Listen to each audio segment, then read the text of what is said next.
لسر مجاري زیادتر دپرسین و دست بکرنا بانگشین هلبجارتنین انجمن پارێزگەهên عێراقê ئاستەنگی و ئاڵنگاریان bi taybetî li navçeyên Nakokî li ser di navwan de em bêjin Kerkûkê ku navçeyên madeya 140 e û rojeke neasayî heye li wir ji hêjeyê Serbest Mustafa berpirsê pêştirê Komîsyona Serbexweya Hilbijartinên Iraqê dipirsîn hêjan ji di hokê mêvanên me ne gelek bi xêr hatin Kurdistan 24 serçeva. Mamosta Serbest bizanim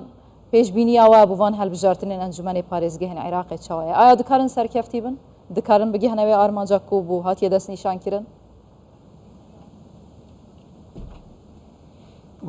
بله سپاس بۆ هەوا و بینەرێتەوەی دبەڕێز هەر هەلبژارتنێک gelek xîndinê bû heyn xîndina êkê şilayê komîsyonê ve rêvebirnavê û şilayê yasayê ve dîtina min dê helbijartineka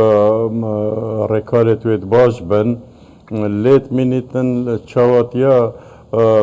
li henê siyasî de ku dibêjin teamülê gelken encamê wê de çawa bin ev hemî nûke diyar nabin piştî ku dibêjin helbijartin têne encamdan û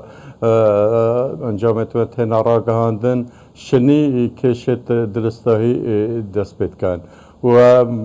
vêle jî ez her destpêkê divêt xalekê diyar kem ew jî dîtina min yasaya helbijartinê divê carê jî wek çawa wextê xwe me îşaret pê dikir bû 21 me digot berga 38 di kêşa dirûst ketin vê carê jî dîtina min berga dehêj vê yasayê di kêşa roja dengdanê piştî rojê dengdanê dirûst ket lê hêşta ew mawayê dîre em nûke neşeyne ku dibêjin çi pêşniyar û yan çi Bûçî de kêşeya dirûst ket ew birge eger çine?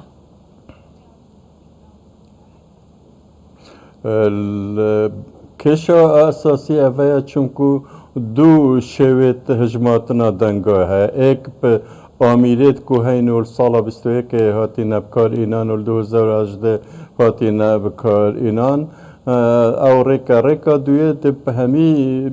wîzgeha dîsa bi destî jî hêd nekirin و چندین حالت جی هره کو سه حالتن در روانه بنکندک بنککن او بنکد هر پارزگاه که دهنا وکرن لی خاله هر گرن که یابدیت نامن کشل درس بید برگابایش ماده دهش و یاسه کو اگر هاتو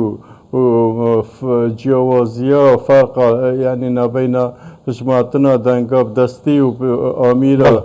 شپنج صده کمتر بو که معنی ایک ورقه شی فرق بیتن ده بیتا کمتر شپنج صده ویگاوه ده هجماتنا دنگی هتا اعتماد کردن هر ویزگه که و اول جی بدیت نامن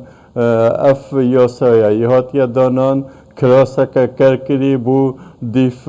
مصلحتا حزبت كنت بجنة تشوتشو تنسيقي انجي اطار تنسيقي بديتنا من الشخصيه طبعا. بله برای سرباز مصطفى کمتر لە کاتژمێرێک ماوە بۆ دەستپێکردنی بانگەشەی هەڵبژاردن و لە ڕۆژ 15 ڕۆژ پێش دەستپێکردنی بانگەشەی هەڵبژاردن کۆمسیۆنی باڵای هەڵبژاردنەکانی عێراق داوای لە سەرجەم لیست و لایەن و کاندیدەکان کرد پابەندی یاسا و ڕێساکانی کۆمسیۆن بن بۆ ئەنجامدانی بانگەشەی هەڵبژاردن بەڵکو ماڵی دەوڵەت بەکارڕێنن لە بانگەشەکانیانە پێتان وایە لایەنەکان تا چەند لە ماوەی ڕابردوودا پابەند بوون بە ئەو یاسا و ڕێسانی کۆمسیۆن بۆیان دانێتووە لەم هەڵبژاردنە تا چەند پابەندە بن؟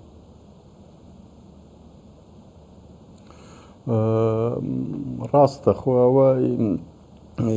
لە یاسا داهاتووە خاڵی زۆر باش و زۆر بەهێز هەنە لەو بوارەوە بەڵام لە ڕووی پراکتیکەوە چۆن دەبێت کابرا مدیر عامە یان کابرا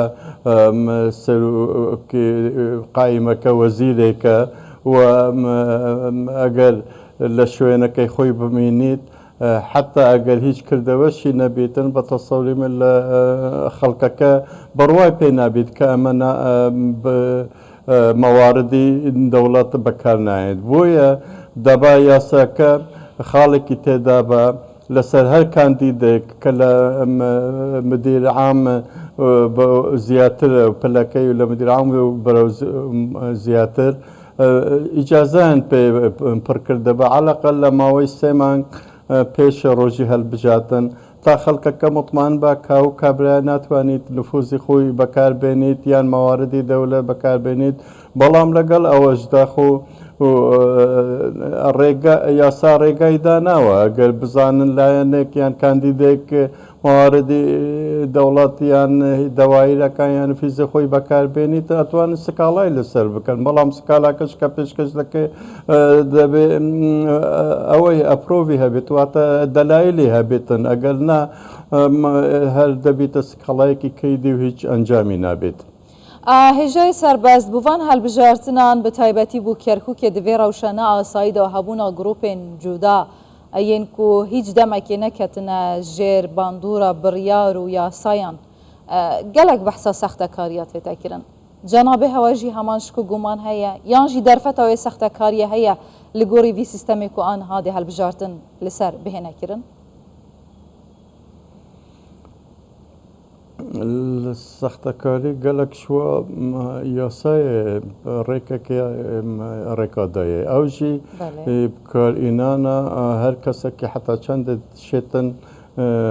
پارەی مەزەخیتن بۆ هەواخۆیە هەلبژاتنە نسبەت کاندیدێتاک 250 دینار زاربی ژمارە دەنگدەرێت وێ بازنە هەلبژاتنا بکەن لێ نسبەت حەزبا ژمارە کاندیدێت وێ حەزبێک و دوو بەرامبەری ژمارە کورسیەت وێ بازنەیە في 250 الفيرا بخو نعدا لتتداي أفا إيك دو أف خلقت أن بجينكو بيجيلية بياسايا ناقن أو خدان دولتنا أو وزيرنا أو رئيس كتلنا أو برلماني وحكمة بريفات بان يعني هاكو عرض بجن أنت الخصم والحكم يعني راستا ياسا يا هاي راستا ركالتين راستا قضايا هاي لأجل أو خلوي لبن بديتنا من أفا دبنا رکال لی رکالت سختکاریه دروی بنک دنگدانه اما بنک دنگدانه بدیت نامن رکالت کمیسیون زول باشن یا سهکار رکوبک نسبت به اجاره هیا نسبت کوچوات یاری و بنا هل بجاتنا اما دروی و گلک تشتهی کمیسیون بریال سرنینا چوات یاب کار اینا نمال دولته چوات کار اینا سلاحی تأثیر سر خلقه بار سیاسی بار امنی بار کمالایتی بار هکت بشن اقتصادی خلقه و همیش در وی تصالات کمیسیونین و تأثیرک گلک زور جل سر چواتیا دنگدان خلقت کن یانج اصلا گلک بیت اگر هنده بجداری دنگدانه نبود. بله بەڕێز سەربەز مستەفا شێوازی دەنگدان و ئامێرەکانی دەنگدان و دانانی کامێرای چاودێری لە بنکەکانی دەنگدان ئەمە تا چەند واکات کە هەڵبژارنێکی پاک و نەزیه بێت هیچ کاریگەریەکی هەیە ئەمانە بەڵێ بە تەکید بەکارهێنانی کامێرا کە لە ناو وزگە دەبێت و لە ناو بنکەش دەبێتن و ئەمە تەسیری زۆر دەکات بەڵام احتیمالە تەسیری دیکەشی هەبێ دوور نییە زۆر حەزب بە خەڵکەکانی بڵێن ئێمە بەو کامێرانە دەزانین ئەتو دەنگ بەچێ دەدەی هەرچەندە کامێرەکان لەسەر کابینەی دەنگدان نابێتن ئەوە دژی یاسایە و دژی ئەوەیە و ڕێکارەکانی چۆنیەتی دانانی کامێرەکانیش بەو شێوەیە کە لەسەر ئەجیزەکان دەبی یەکێکیش ئەوەی دیکەش لەسەر بریکاری قوارەی سیاسی و چاودێری ئنجیۆکان دەبیتن بەڵام ئەوەی گرنگ لێرە ئەوەیە چۆنیەتی بەکارهێنانی ئەو کامێرا واتە چێ ئەتوانیت تەجیلاتەکەی کە تومار دەکەت ببینیتن لە رووسیا ئەو شێوەیە هەیە بەڵام هەر کەسێک ئەتوانی داخلی سایتەکەی لژنەی باڵای هەلبژاتنی رووسی بباتن و مجرد ژمارەی بنکەکە و سعاتەکە و دقیقە داخل بکاتن ئەتوانیت بەخۆی تەماشا بکاتن و ئەمە بەڕاستی گرنگە لە کوردستان عەفو لە عێراقیش کە بە شێوەیەکی ئەوها بسبەینە هەر شوێنێک سکاڵا پێشکەش بکرێتن لەسەر وزگەیەک ئەتوانێتن دەستگای هەلبژاتن ئیدارەی کۆمیسیۆنی هەلبژاتن پەنا بۆ ئەو تومارە بکاتن تا بزانیت ڕاستیەکەن چۆن بووە هێژای سەربەز ددەما بانگەشەیەدا ئەگەر هاتو هەر کاندیدێک پابەندی یاسا و ڕێنمایە نەبوو دەرفەت هەیە و vê fursatê jê warbigrin ji kandîd bûnê dûr bixin راست رکال دیرو درشت یاسای دهاتی نصبالت فی بابتی و رکال کمیسیونشی در خستینه و تبت الهل پارزگاه که بلدیه جی هندک رکال در خیتن و ابرو امان بغداد نسبت بغداد در خستینه سزای سروی حالتی اویا که ایک سزای که کد بجن خرامه پارک سردانن و تبت او کد بجن مخالفه جی بهت لادان و جی یان که اگر نویسین بیتن یان تشتکال واسی بیتن